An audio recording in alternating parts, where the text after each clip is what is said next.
Bienvenidas, bienvenidos a Media 20.1, este programa de análisis sobre medios de comunicación y que hace una semana, pues justo analizábamos el papel que había tenido la radio, la televisión, las redes sociales. Como a esta hora ya teníamos certeza de quién había ganado las elecciones presidenciales. Y yo creo que en parte esta certeza se debía pues no solo a esta política que vimos de acercamiento que llevó a cabo Andrés Manuel López Obrador, candidato ganador de estas elecciones, sino también porque las encuestas, las diferentes encuestas que se estuvieron dando a conocer durante todo el proceso electoral, marcaban una tendencia muy clara. Y esa tendencia prácticamente se mantuvo. Sin embargo, también a lo largo de todo este proceso electoral, vivimos cuestionamientos hacia esas encuestas. Hay quienes decían que estaban manipuladas, que estaban falseadas. Hay quienes decían que eso no era absolutamente nada y que el único voto, efectivamente así es, que importa era el de las urnas y que simplemente las encuestas podían reflejar una realidad que no era. Y también vimos algunos cuestionamientos en el sentido de que quizás otras encuestas, por ejemplo, de lo que había pasado en Estados Unidos o en Europa, establecían que los resultados no necesariamente iban a ocurrir así. Lo cierto es de que allí estuvieron las encuestas, fueron en general, digo, yo no soy el experto, ahorita vamos a hablar justo sobre eso, fueron muy certeras, al menos las más profesionales. Pero que mejor nos los diga nuestro invitado, Tonatiuh Suárez Mini. Muchas gracias por estar aquí, bienvenido. Tonatiuh Suárez es especialista en geomarketing, es un área de especialización que ha tomado mucho auge, sobre todo en los procesos electorales. Es gerente de modelación de geoestrategias y profesor de geoestadística de la Universidad Autónoma del Estado de México, además de que tienes estudios en criminalística, que eso es algo muy, muy interesante. Pues muchas gracias. Antes de presentarle, y le comento a la audiencia un material que nos has preparado justo para este programa, te quiero hacer una pregunta en general. Tú que eres matemático, ¿no? Te has especializado. Pasante de matemáticas. Te has especializado en estos temas, pero también observas a la sociedad. ¿Tú crees que las encuestas, malas, buenas, científicas o no, las encuestas en general, incidieron en estas elecciones? Sí, Gabriel. Hay que dividir lo que es la democracia participativa y la democracia electiva. Entonces, la democracia electiva es pongo mi voto y ya, pero nadie sabe por qué lo puse, qué emociones cruzaron por mí. Entonces se teje un mecanismo de comunicación entre el elector y la persona que quiere tomar o asumir el poder, en el cual se van transmitiendo señales durante todo el proceso. Entonces las encuestas realmente no son lo que dicen, que es para el morbo de ir viendo cómo va, porque es un juego muy entretenido, como un parcasé donde se van moviendo las piezas, es divertido. Pero más allá de eso, es el canal de comunicación entre el elector y el que va a ser futuro gobernante o los candidatos a lo mismo, y va haciendo preguntas un candidato a otro, uno va tomando unas actitudes, otro otras, y entonces el lector va cambiando su visión. Entonces es de lo más democrático que haya encuestas. O sea que definitivamente las encuestas van, digamos, son un referente que la sociedad, en algún momento, no todos los sectores llega a conocer y quizá crea unas percepciones que después se reflejarían en el voto según lo que nos cuentas. Sí, yo lo veo así, ¿no? O sea, en la comunicación un mensaje, la comunicación es un mensaje, si no me recuerdo, que emite un emisor a un receptor, no exento de ruido, ¿no? Entonces, las encuestas van llenas de ruido, pero hay que saberlas leer y a veces solamente los leen los que las hacen. Ahorita tú le estás preguntando a alguien que las usa, ¿no? No que hace esas encuestas masivas, pero que las usa, y cuando le preguntas a quien las hace, pues te va a decir, no, es que son maravillosas, que no sé qué. Tienen sus partes buenas y malas, pero creo que tenemos que cambiar la visión de la democracia, y en eso va también el cambio de la visión de las encuestas. Antes eran solo predictivas para ver quién iba a ganar, ahora podemos saber por qué. El INE tiene unas reglamentaciones muy estrictas para las encuestas. Tienen que subir la factura, o sea, quién la pagó, cuánto pagó, su método, y no solo eso, la base de datos. Entonces, cuando dicen es que están cuchareadas, me da mucha risa. Y a mí me preguntaban, oye, ¿y cómo las ves? Y ahorita puedo decir, pues se los dije, ¿no? Pero una semana antes publiqué un artículo en la revista Alcaldes donde decía, pues, mi plena confianza que decían plenamente lo que iba a ocurrir. Sí podía pasar otra cosa, pero a nivel anecdótico, como esta novela de Saramago en la que un día todos votan en blanco, que es el ensayo de la lucidez, que está ligada con el ensayo de la ceguera. Pues sí puede pasar, pero sería una novela, ¿no? No sería la realidad. Claro, que es, por ejemplo, la novela que se hizo con los indecisos, ¿no? Exacto. Decían, es que los indecisos van a elegir a alguien distinto, ¿no? Y entonces la apuesta... Pero bueno, también los politólogos dicen, no, los indecisos siguen siendo indecisos, punto. Sí. Eso es lo que se ha reflejado al menos en el comportamiento electoral en las últimas elecciones. Bueno, pues vamos a ver algunas de estas imágenes, estas láminas que has preparado, y le vamos a pedir a nuestro productor que las vaya subiendo.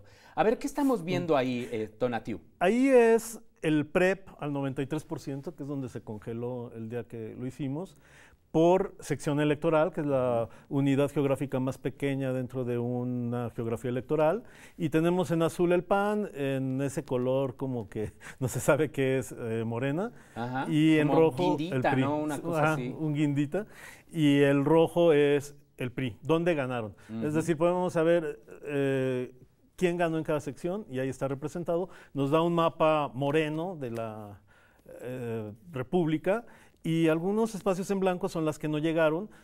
Puede parecer como que son muy grandes, pero esos espacios, pero realmente es que las secciones en esa zona del desierto o de la sierra son secciones muy grandes porque están muy deshabitadas. Entonces no nos tenemos que ir con esa pinta. Aquí lo importante es ver cómo básicamente hay una contundente victoria, y queda también muy interesante un camino azul, que es como un puente que tiene del Golfo de México al Pacífico. Sí, ¿verdad? Como que lo cruza, interesante. Esa franja es de los que votaron por la coalición del Frente, ¿no? De Anaya. Interesante, bueno. ¿Pasamos a la siguiente? Sí, la siguiente en retrospectiva. Aquí lo que estamos viendo es qué fue lo que pasó. Claro, claro. Esta que vimos es del 2018, esta es del 2012, ¿no? Exactamente, presidencial contra presidencial. Lo mismo, nada más que en vez de Morena era PRD, el PRD ganó unas partes del sur y nada más.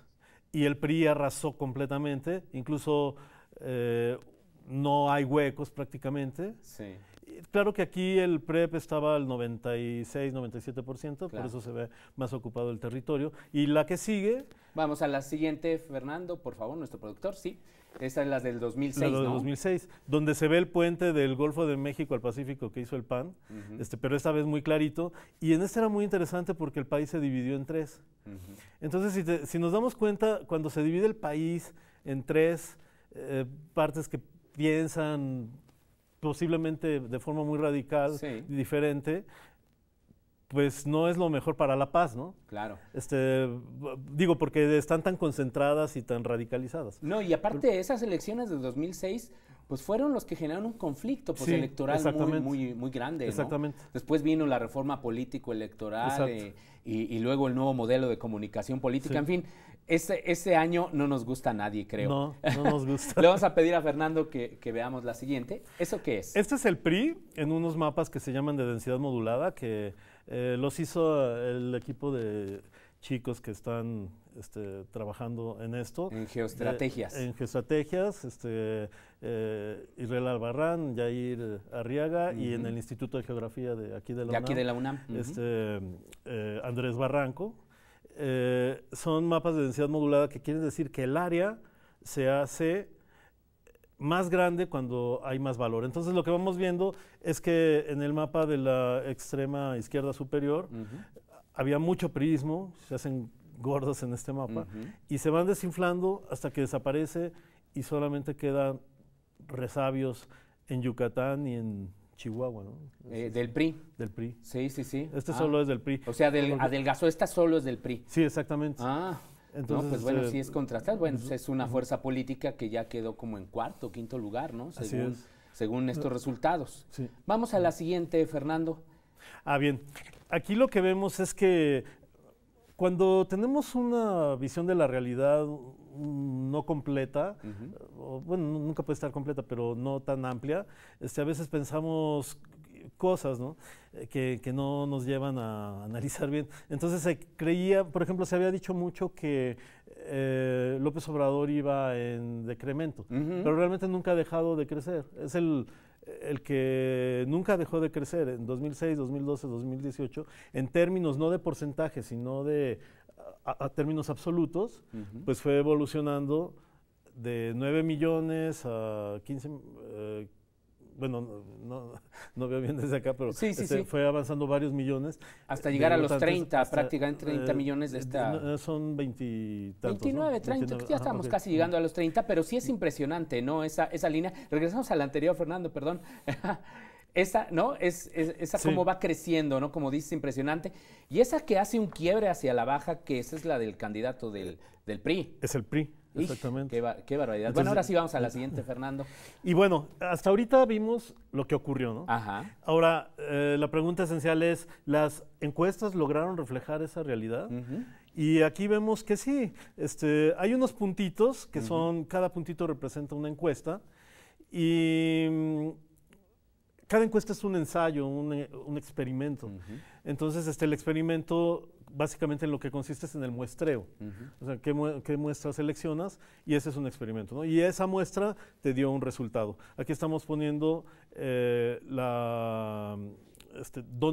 qué promedio dejó cada encuesta a cada candidato. Y de ahí se sacan unas tendencias con herramientas muy simples de la estadística, que son las líneas. Entonces está la línea café, que es de López Obrador, que siempre va creciendo, ¿no? Eso todo el mundo lo reconoció, pero lo que no reconocían, incluso las empresas empezaron a dejar de mostrar mucho, era el número de personas que le llaman los indecisos, ¿no? Que es un pésimo nombre, porque realmente los indecisos no son indecisos, son otro elector. Claro. Entonces, si lo vemos como otro elector, los indecisos, yo escribí también un artículo ahí no me acuerdo si en Alcalde o en Animal Político, pero que se llamaba El Sexto Candidato. O sea, si lo vemos como un sexto candidato, es alguien que también cambia su público constantemente.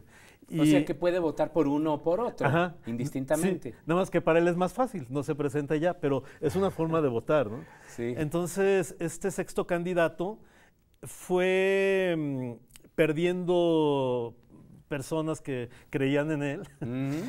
Muchos, ¿cómo le llamaría Gramsci? Intelectuales orgánicos que tenemos, dicen que ese candidato es el bueno, ¿no? O sea, lo sobrevaloraban, ¿no? Sí. De alguna manera, yo creo, no sé, pienso. Pero bueno, tenemos que hacer una primera pausa, Tonatiuh. Pues bueno, ahí están los datos interesantes que nos está arrojando estos estudios que hace Tonatiuh, estos mapas electorales que nos reflejan tendencias muy interesantes. Así es que no se vaya porque vienen datos todavía más reveladores.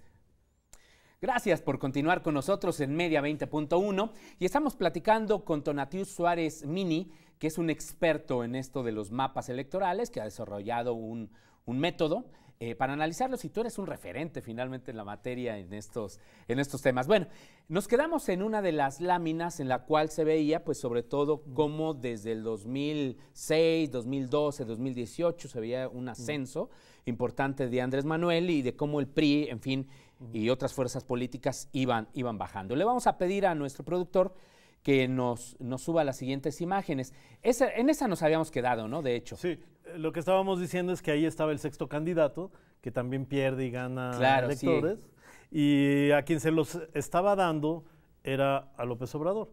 No sabemos si son indecisos o si son lo que sea, pero es mejor verlo como un candidato, ¿no? Virtual. Claro. Y ellos pensaban que se los estaban llevando, ¿no? Sí. Pero eso es para no saber leer eso, pienso que es ignorancia no de cómo se diseñan las encuestas, porque las encuestas son matemáticamente impecables.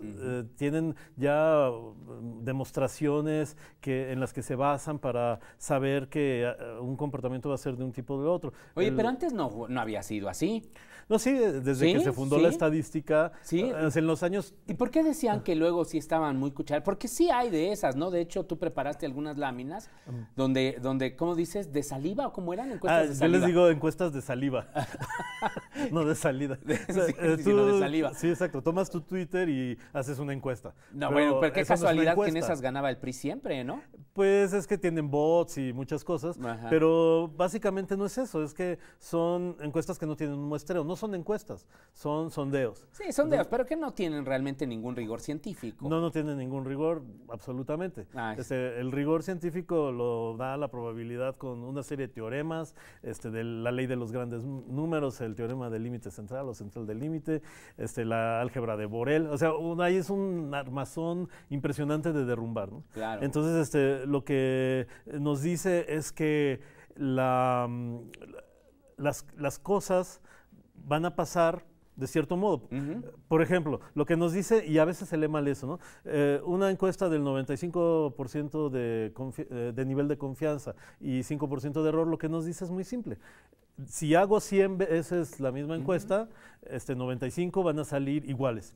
Pero decimos iguales, o sea, todas van a salir. No, es que en estadística igual no significa el igual de la aritmética. En aritmética 5 es mayor que 4. En estadística 5 puede ser igual a 4 con un margen de error de 1, ¿no? ¿Y por qué hubo tantos errores en las anteriores elecciones presidenciales? Porque sí hubo. O sea, por ejemplo, recuerdo muy bien a Ciro Gómez Leiva con Milenio Televisión, que presentaba cada semana, ¿no?, los avances. Y realmente eso no se estaba reflejando, o no se reflejó en los resultados electorales. ¿Ahí qué pasó, por ejemplo? Yo creo que alguien va a tener que hacer un estudio muy serio algún día.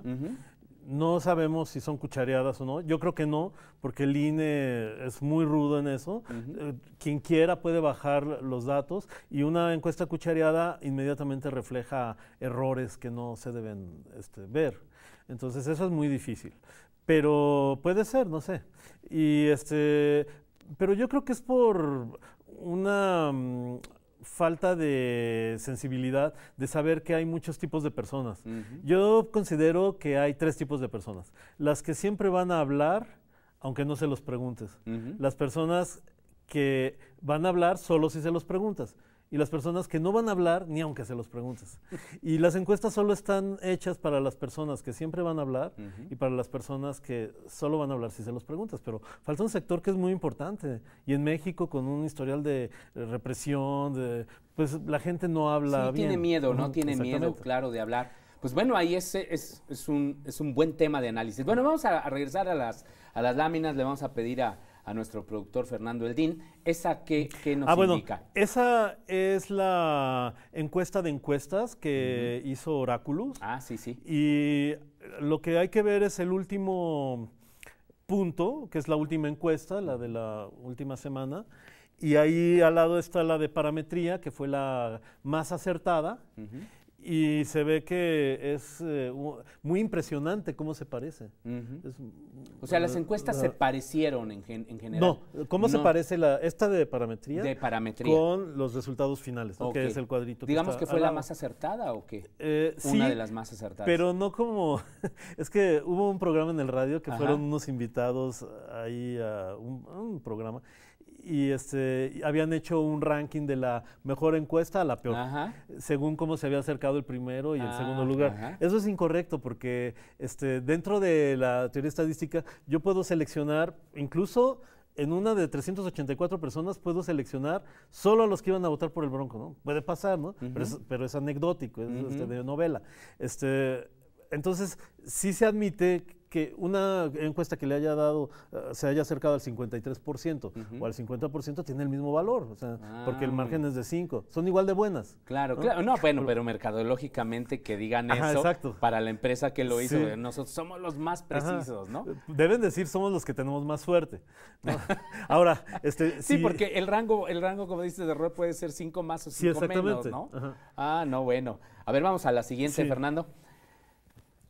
Ahí se ven todas las encuestas que se hicieron para la última semana. Claro, que no le vamos a pedir aquí a la audiencia No. que nos lo lea porque está demasiado complicada esa lámina, pero bueno, es para que usted vea la seriedad finalmente del estudio de las encuestas. Vamos a la siguiente. por Nada favor. más ahí quiero Sí, señalar perdón. que hay una fila hasta abajo que dice coeficiente de correlación, que es un coeficiente muy sencillo que nos dice qué tanto se parecen dos cosas. Aquí vamos viendo cada una de las encuestas contra los resultados finales y la de parametría es muy impresionante, tiene 99.999, o sea, Wow. casi le atinó a todo. Pero la siguiente es muy buena, .998, y la siguiente .997, y luego baja una .98, o sea, son muy buenas. O sea, el margen de error estuvo en esos 5. Estuvo en esos 5, incluso en las encuestas que le llaman malas, Ajá. pues no son malas, simplemente cayeron en el rango y perfectamente, ¿no? A ver, bueno, pues vamos a la siguiente. Fernando, me parece que es esa, ¿no? Ya está puesta. Sí. Sí. Bueno, esta es otra, hay distintas formas de acercarse estadísticamente a los resultados. Una es las encuestas tradicionales, esta es la encuesta de salida. Es una encuesta que estuvo circulando en medios Sí. De WhatsApp y cosas así. Y llegó el máximo que le dio a López Obrador fueron 48%, pero aquí ya lo que se ve es como la de las 11 de la mañana, la de la 1 de la tarde, las 2, ya se parecen mucho. Entonces, cuando yo la vi en el WhatsApp y vi a las 11 de la mañana eso, dije, ya. O sea, ya lo sabemos, pero es que faltan las de las otras, pero es la misma gente, Claro. o sea, no, los de las 8 no tienen un perfil distinto que otro, ¿no? O sea, los de las 8 no votan por el Bronco y los de Claro. son los mismos. O sea, era muy parecida. Bueno, vamos a ver la siguiente, Fernando. Ese es un hecho muy bonito cuando en Estados Unidos contendió Dewey contra este señor que empieza su nombre con Truman. Ajá, Truman. Pues todos decían, todas las encuestas decían que iba a perder Truman. Y entonces los periódicos mandaron a hacer, como se hacía aquí en México, las corridas antes, ya sabían lo que iba a pasar. adelantaron. Esto es muy padre porque hay un teórico que a mí me fascina que se llama Presowski. Ajá. Bueno, está mal pronunciado, es un nombre polaco lleno Sí. de letras. Él dice que la democracia es la institucionalización de la incertidumbre. Es decir, cuando no sé qué va a pasar, pero sé cómo va a pasar, ya estamos en la democracia. Pero si yo mando en los periódicos antes de que, pues eso no es institucional, ¿no? No, claro. Entonces, es célebre esa foto. imagen representa ese momento. Que hay que pues sentirse humilde frente a un proceso en el que están todos opinando, ¿no? Claro. No decir, va a pasar esto, pues si hay sorpresas. Sí. Pero, ¿por qué? Esto viene a cuento porque la gente dice, es que no sirven las encuestas, ¿no? Porque eso se estuvo diciendo mucho las últimas 3 semanas, ya Sí. cuando vieron unos que pues ya estaba perdida su lucha, ¿no? Y ponían ejemplos, el Brexit, y ponían como ejemplo la encuesta de Trump. Claro. Pero curiosamente esas encuestas fueron súper precisas. Nada más que caían en el margen de error y lo que no miden las encuestas son las consecuencias. O sea, yo no puedo decir, como en Estados Unidos, de hecho, las encuestas decían que iba a ganar Hillary, pero la encuesta no sabe que no es voto universal y que se tiene que transformar a distritos. Claro, que ese es un sistema distinto en Estados Unidos. Exacto. Y no necesariamente las encuestas reflejan lo que iba a suceder en la elección. Exactamente. Pues interesante. A ver, vamos a las siguientes láminas en los poquitos minutos que nos quedan. Esas las podemos ver muy fácil, son estos ejemplos que te decía. Claro. En la siguiente también vamos a ver lo mismo. Vamos a la siguiente. Bueno, esta es de Estados Unidos. Ajá, la siguiente es el Brexit, que también, y vemos la tendencia que siempre se mantuvo perfecto, ¿no? Nada más que, bueno, el margen de error no es predecible aquí, y la siguiente es también Vamos a la siguiente, Fernando. la de cuando contendió Felipe Calderón. Este es de 2006. 2006. Ahí sí fue algo muy terrible. Y es por eso que pensamos que algo pudo ser que hubiera fraude, o sea, pudo ser, ¿no? No sé. Pudo ser que no estuvieran bien hechas, que el INE todavía no tuviera unos mecanismos muy estrictos, o pudo hacer muchas otras cosas, pero ahí sí muchas encuestas se desfasaron mucho. O sea que también nosotros hemos evolucionado, se ha profesionalizado las metodologías aquí en México. Sí, claro, el INE da una certeza muy buena, no absoluta, pero da una certeza muy buena que los trabajos que se lleven ahí, como son parte de la democracia, tienen que estar vigilados y es bastante seguro, ¿no? Sí, no, y eso también da certeza. Creo que eso es un tema siempre fundamental en las elecciones. Bueno, vamos a la siguiente. Estas las que decías, ¿no? De encuestas de saliva. Sí, sí, pues cualquiera pone. Aquí lo que me interesa mucho y quiero resaltar es el número de contestaciones que tiene, ¿no? Sí, sí, yo las vi, son impresionantes, ¿no? En algunos casos 14,000, 15,000, en fin. Pero pues sí, en unas ganaba, me parece que Mid, la otra Mid, sí, y luego sí. en otras sí ganaba Andrés Manuel, pero son las que hacía López Dóriga, por ejemplo, las que decía Pepe Cárdenas, exacto. los utilizaban mucho en radio, ¿no? Y luego lo veían en el monitoreo, por ejemplo, del INE, venía una parte al final que decía todas las encuestas, ¿no? Que se estuvieron divulgando en noticiarios de radio y televisión y decía sin metodología, sin metodología, sin metodología, sin metodología. Pero eso es lo que hay que explicarle a las audiencias. De que no se guíe así tan fácilmente sobre esas encuestas, ¿no? Y un mito que hay que quitar. Hay un ejemplo muy bonito en un libro de un Pete, no me acuerdo bien el nombre, pero imagínate a una señora que hace mole para una boda. Entonces tiene que estarlo probando. Entonces, los que creen en las encuestas de saliva dirían, pues tómate un tazón de mole para ver si ya está bueno. Claro. O sea, una muestra muy grande. No, al contrario, la muestra tiene que ser pequeña, digo, de cierto tamaño, pero tiene que ser pequeña para que logres saber qué está pasando, ¿no? Entonces, una muestra pequeña tiene la misma fuerza, dado después de cierto tamaño, que una muestra gigantesca, ¿no? Oye, Tonatiuh, ya se nos prácticamente acabó el tiempo, tenemos nada más. ¿Quieres que rescatemos en el último minuto que nos queda alguna lámina en especial? Sí, podemos pasarlas así. A ver, vamos a pedirle, Fernando, que nos vaya pasando rápidamente las que tenemos. Bueno, esta es la encuesta de Facebook que hizo SDP Noticias. Es muy mala, pero es por la metodología. Puede ser que sí estuviera reflejando, pero no tiene un marco muestral, es decir, no sabemos quiénes son los candidatos que pueden contestarla. Y una persona puede tener 3 cuentas de de Facebook. La verdad es que no es un referente muy importante. Este es el conteo, que ese es un ejercicio impresionantemente fuerte, con una base muy sólida, y ese ya nos da prácticamente el resultado. Y prácticamente ya es oficial conteo. Sí. Conteo rápido. Bueno, vamos a la siguiente, Fernando. Ahí es de donde vienen las muestras del conteo. Vemos que están muy esparcidas, pero en la zona donde hay desierto y eso parece que hay menos, pero está muy bien pues repartido. Pues sí, porque ahí no hay población. Exactamente. Y esta es la... Pues es final de las últimas elecciones, ¿no? ¿También o no? Bueno, aquí es como quedó por estado. Muy bien. Bueno, vamos a la siguiente, Fernando. Pasarla. Y esto sí es creo que muy importante, ¿no? Muy bien, en 30 segundos porque ya se nos termina. En la que tiene de satélite vemos los hechos violentos que ocurrieron. Fueron unas elecciones sumamente violentas con un día de elecciones muy pacífico. O sea, algo contradictorio, ¿no? Un proceso muy violento y un final feliz, quizá, por decirle de algún modo.